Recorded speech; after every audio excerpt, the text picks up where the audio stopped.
Então vocês conseguem encontrar, né? Quando Shambhala, coloca imagem de Shambhala em inglês, vocês vão ver vários desenhos, ou hinduístas ou budistas, de seres em aeronaves, em vimanas. Uhum. Poxa, eu começo a ver tudo isso. Para mim, antes do começo da pesquisa, Shambhala era um mundo mágico, né? Que ligado a Uhum. Shangri-La. Não tem nada disso, gente. É Não, algo muito sério, muito concreto. sim, Comece a estudar que vocês vão perceber isso, né? Que é sim. algo muito concreto mesmo. E eu fiquei assustado, sabe? O quão Bem-vindo concreto ao que nosso mundo. é. Muito concreto mesmo, cara. Ó, eu consegui Deixa- aqui a imagem, deixa eu só colocar em tela cheia. Deixa eu ver se eu consigo puxar aqui, peraí. Vou puxar Eu compartilhar. encontrei também a imagem. Os reis de Shambhala, um dos reis de Shambhala, Rigden Shuchandra, e numa Ah, nave. Eu vou mostrar para vocês aí daqui a pouco também. aí, Eu menino. achei aqui as locas da mitologia hinduísta. Ah, legal. Deixa eu puxar aqui, colocá-la grandona para o povo. Tá dando para ver em tela cheia aí? Olha aí. Nós já vimos essa imagem, né, em projeção consciencial muitas vezes. É uma verdadeira cidade, né, na Incrível. superfície. É. Muito, muito. Não, e as pirâmides, né, com essa captação de energia livre, vril, né? Assim, as antenas, né, de captação. Então, assim, quando eu olhei essa imagem, eu falei: "Ah, conheço". Aquela coisa familiar assim que você olha, nossa, isso me soa tão familiar. Pronto, tá aí, ó. Bem isso. E não é ficção, gente. Não Não, é, não. não. Tá Eu, bem longe de eu... ser. Coloca esse slide na tela aqui, que foi da minha Uma penúltima das live, esse duas. aí mesmo. Olha lá. Aí, ó. Ele tá num Vimana, tá vendo? Um dos reis de Shambhala, o Rigden Uhum. Shuchandra, em uma sua pitoresca aeronave, acompanhado de outros objetos voadores, em forma de nuvem, mas não é uma nuvem, né? Obviamente, tá? Inclusive, tem relatos de pessoas que já viram OVNIs em formatos de nuvens. E vocês já viram esses Sim. relatos? Eu já vi. Uhum. Uhum. Pessoas que viram esses OVNIs. A gente Tem também já viu os OVNIs, as nuvens nuvens. Vocês já viram? lenticulares. Ah, Sim. Ah, excelente. Em formato muitas de vezes. nuvem? Que legal, cara. E olha a cidade lá embaixo, como é parecido com o que vocês mostraram agora, ó. A cidade tá lá embaixo, tá vendo? Ó? Sim, bem pequenininho. Bem pequenininha a cidade lá embaixo. Eles estão saindo de Shambhala, ó. Uhum. Mas o rei não é azul aí, de Shambhala. Por que que ele não é azul? Porque tem a história de Shambhala. Shambhala é o seguinte: um homem santo, como é dito no Tibete, reuniu milhões de pessoas há 60 mil anos, quando teve um grande cataclismo, e levou essas pessoas para o subterrâneo. E é sempre essa questão dos milhões. Eram milhões de pessoas. Esse homem, então, levou as pessoas para o subterrâneo. Então, eles são humanos. O povo de Shambhala, como vocês podem ver, é uma civilização humana. Pode ser que eles tenham se desenvolvido, né? Mutado, alguma coisa assim, durante esse período, 60 mil anos para cá. Eles tenham sofrido alguma mutação, talvez eles sejam até uma espécie diferente hoje em dia, mas na época eles eram humanos, na superfície. Eles chamam de civilizações separatistas, né? Que eles resolvem sair da superfície e criam uma outra linha de evolução própria, separada do resto. Exatamente. E o continente do mundo intraterreno é chamado no Oriente de Agartha, ou Agartha. Tá? Então não confundam, né? Agartha é o continente, é o todo. Shambhala é uma civilização avançada que Isso está aí. debaixo do Himalaia. E no Brasil eles mostram que tem uma sociedade semi-avançada, bem profunda, já no centro do continente, próximo a florestas, e abaixo do subsolo brasileiro tem sociedades primitivas. Que é o negócio da Gruta dos Pezinhos, exatamente o que é Sim. relatado. Olha o que o Denis está dizendo aqui, ó. Lembrou de você hoje. Estava vendo um vídeo sobre os segredos do Grand Canyon e o locutor disse que os primeiros arqueólogos a explorar as cavernas de lá eram patrocinados pelo Instituto Smithsonian. Simples, que ninguém nunca mais ouviu falar nada. Pronto, tá explicado. Pronto, né? Pronto. Matou a charada, sim. Vamos aproveitar. André, fala um pouquinho. Gente, o André tá fazendo um trabalho maravilhoso do webinar Deixa eu trazer dele. aqui eu vou botar a apresentação em tela cheia e aí eu vou sumir da tela. Vamos ver aí. Deixa eu Tira a gente da tela. Não, eu vou botar em tela cheia, daí eu não vou ver nada, eu vou ficar só na figura aqui. Tá. Ó, esse são as locas, né? Essa faz parte da construção da cosmogonia hinduísta.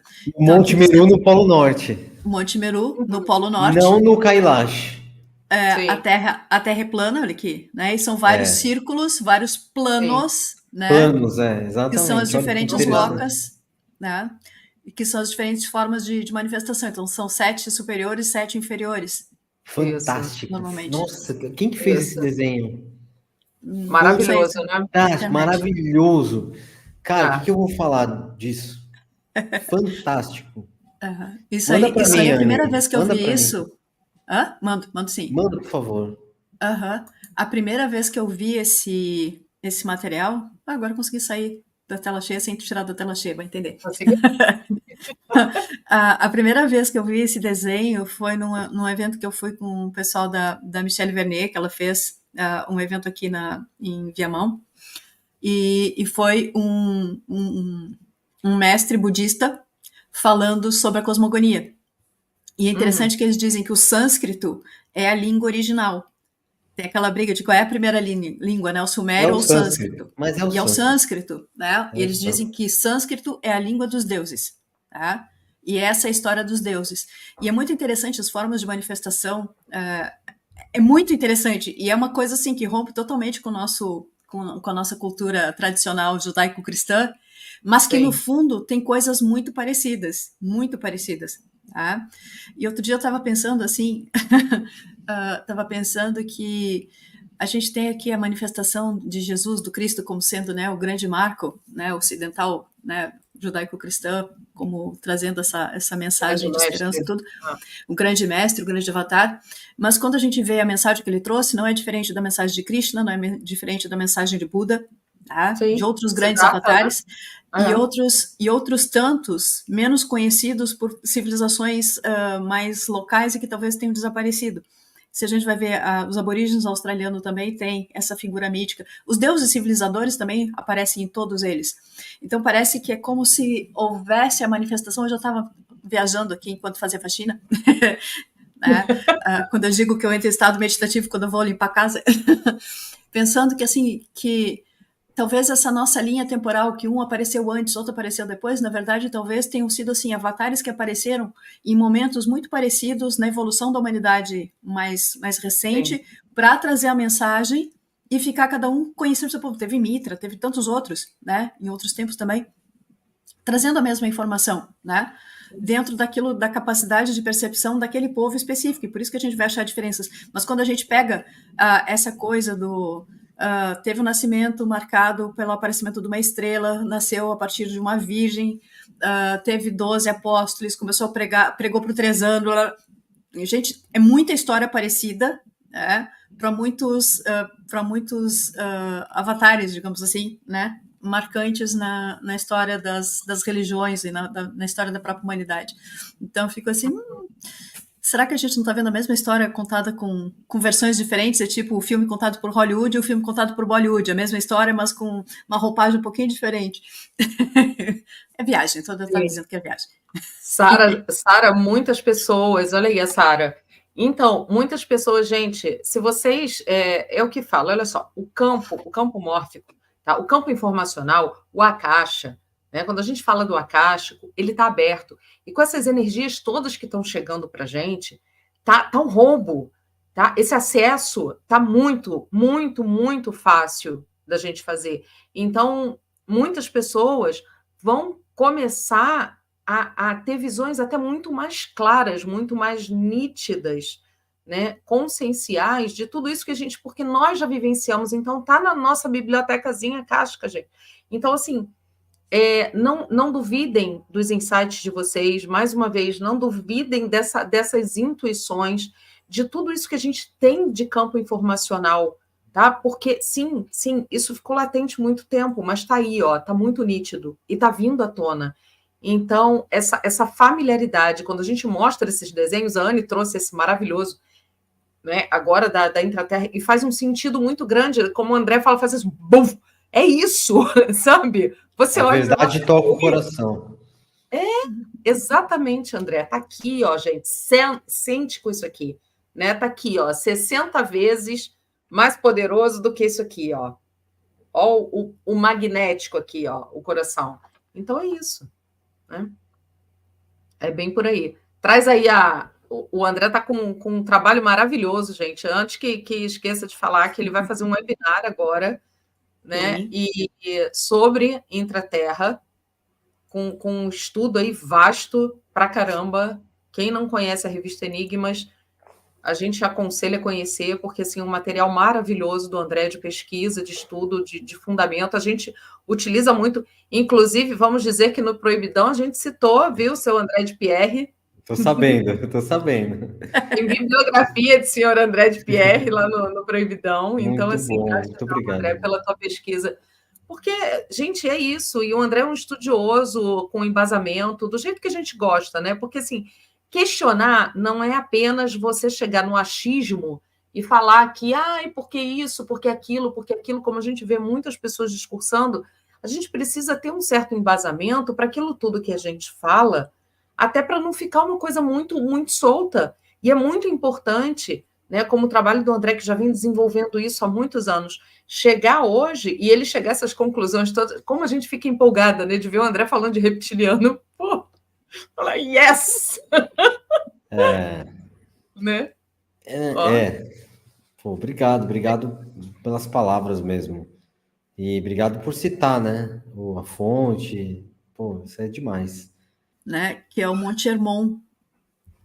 Uhum. O Monte Hermon é onde desciam os seres que vinham do céu, né, que desciam na escada de Jacó, a escada de Jacó.